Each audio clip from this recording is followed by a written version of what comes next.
Hi, this is Celeste with the Celestial Report, and I'm doing like a little mini series on communism coming to America. And so I'm going to do some experiences from my time in East Germany while it was still occupied by the Soviet troops. And to set the stage, yes, this is where I got this hat. And hold on just a second. Um, I want to show you that this is, in fact, where I got it. It was at the time of the fall of the Berlin Wall, and the Russian troops were actually selling the clothes off of their back to feed their families. And that's what's going to be coming to America. You are going to be so poor under communism, the German type, Soviet German type of communism, that your family will be starving and you will be literally selling the food off your back. Now, what about food in East Germany? So when I went with my children's world history class tour. There were 5 chaperones, 40 children, ninth graders to be specific, and a teacher. And we went to East Germany. It was a year in the works, been working with the teacher in East Germany so that we could have our own like intercultural experience. And all was well until we showed up and our contact did not show up. Of course, Germany, the Berlin Wall had just fallen, and uh, the whole country was in chaos. And so, food that we thought, oh, we could get a bite to eat when we first arrived. There were no fast food places, there were no restaurants. The main street, when you went through Checkpoint Charlie, didn't have anything.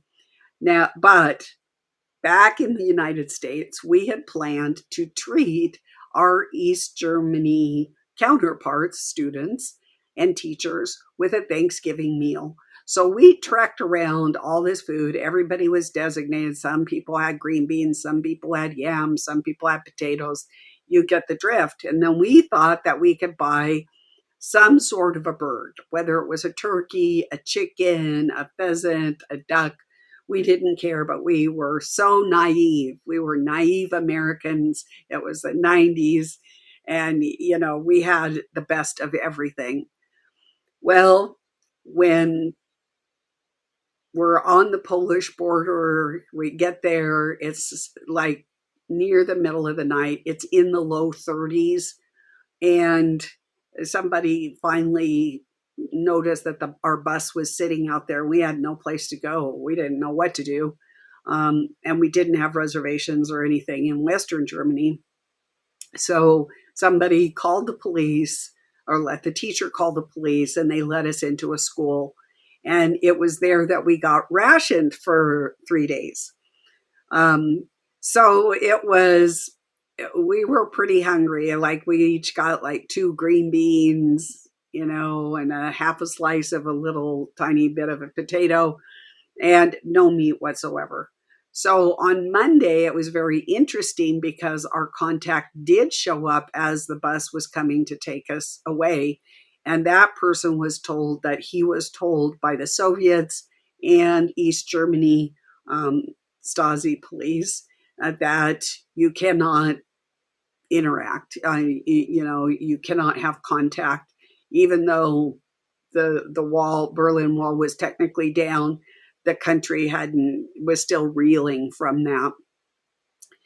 We did find a little store in East Germany, and it was not the size of like a 7-Eleven, like a small market. Not It's definitely not a supermarket.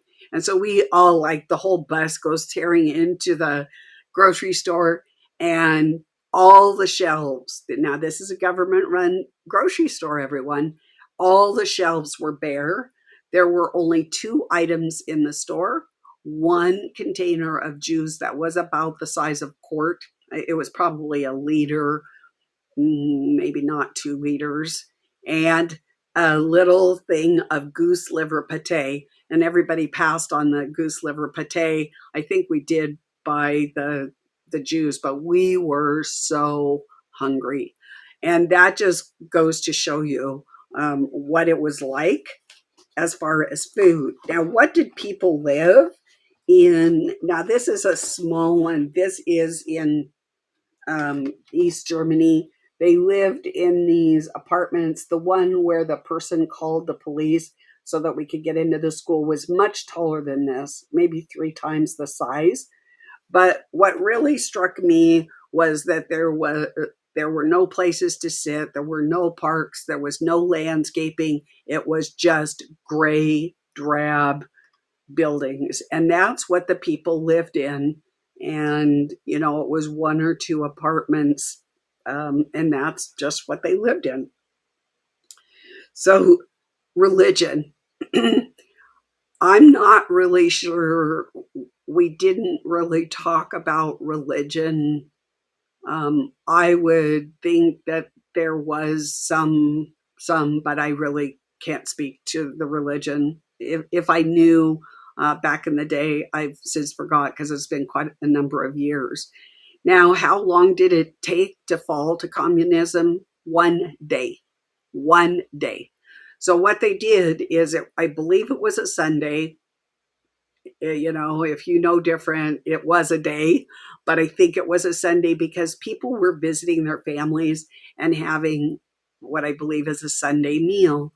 And the Stasi and the Soviets put out barbed wire, and whatever side of the fence you were on is where you stayed until the Berlin Wall fell down, or was taken down. And I was part of that whole experience. So food was, you were strapped. Then later came, let's see, I think I've got some pictures of the, well, I'll show you this, then I'll go on to the brick walls. I think I'll get on. So this is the group with the Soviet troops. So we really were there with the Soviet troops. I do believe this. Let's see. Uh, this is me, right, right there, the second person in. Um, they're in between the 2 walls. I'm looking at my pictures here.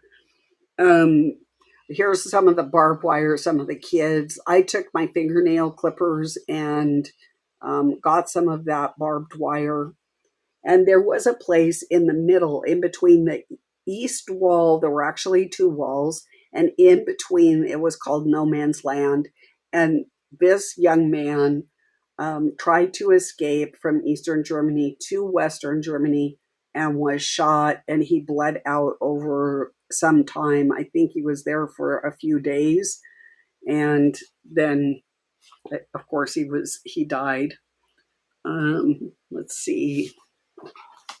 I'm trying to get this mixed up. I wanted to show you a picture of what the, well, there it is. Okay, this is a picture of the hole that we were getting, um, chipping away with. Yes, that is me, or me at the Berlin Wall. And here's what it looked like before. I didn't know I had a really good picture yesterday. But oh, here it is, right in my lap, of course. This is what the Berlin Wall looked like before people started chipping it away. And of course, it had, oh, here's the bricks. So at first was barbed wire, and then the bricks. So quite frankly, are we going to see a wall come up around New York City or Chicago or Seattle. It is very possible. And right now, it could be an electronic fence. I can tell you this really quick story. Um, David went up to the Yak. He was new to the Yak. He wanted to take its way up by the Canadian border.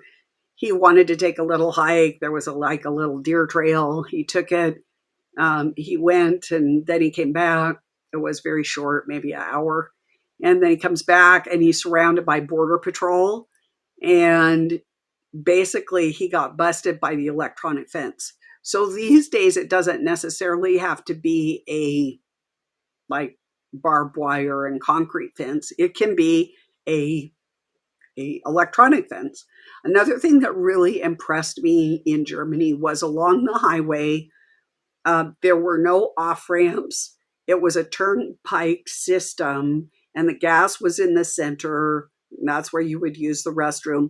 But if you were a Western diplomat, and you were on the way to Berlin, they did not want you mingling with the locals, and that was still true when I was there.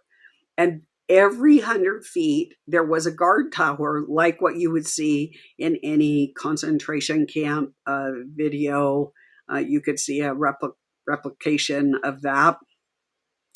And and it was interesting because fast forward years later, and I would work for a doctor, and I was I had come from my daughter's house in Vancouver back up home, and I saw all these very strange cameras that were going up on Interstate 5, which goes from Mexico to Canada. And what and it struck me that this is the electronic version of those watchtowers. And I was talking with the doctor during lunch. We would just lock the door, and we would have our lunch. And we got talking about it. And he thought that I was not telling the truth. And so, fortunately, I had my camera. I showed him the pictures. And then by the, as the years went on, he goes, "Yep, whatever Celeste has said has come to pass. It's either through experience, through the Bible, through studying history, through reading books, that type of thing." Migration was not possible. You were literally stuck behind that wall in East Germany. It was occupied by Soviet troops, as you saw in the picture, young Soviet troops, but Soviet troops nonetheless. About 1 in 3 people were spying on you. That could be in person, through the wall, wiretaps, all sorts of things. And quite frankly, since the Patriot Act, since 9/11, that's where America has been. We have unbridled surveillance in our country, and it just shouldn't be. It should not be. There is massive censorship, and it just depends who you are and where you are in the haves or the have nots, and how compliant you are to the communism that has been invading this country for a long time. If you want to see what it was like, I really highly recommend that you watch America with a K. It talks about a Soviet takeover of America. It's on YouTube. If you can find the video, please, or the not the video, but the DVDs, let me know, because I've been on the hunt for it since I lost mine in all my moves.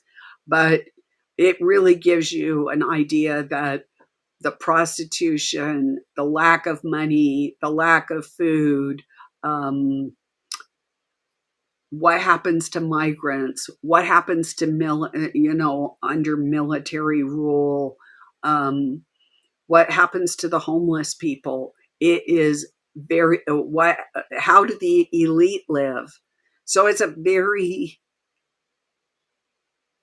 very well thought out. And I think, quite frankly, it was cut short because it was a little bit too revealing, although people in the 80s did not think that communism would ever come to America. So those are just some thoughts. I did do a 3-hour presentation for my subscribers. You're welcome to join me at celestialreport.com, and where you would be able to view all of my recollections and memories. Until then, we will see you the next time on the Celestial Report.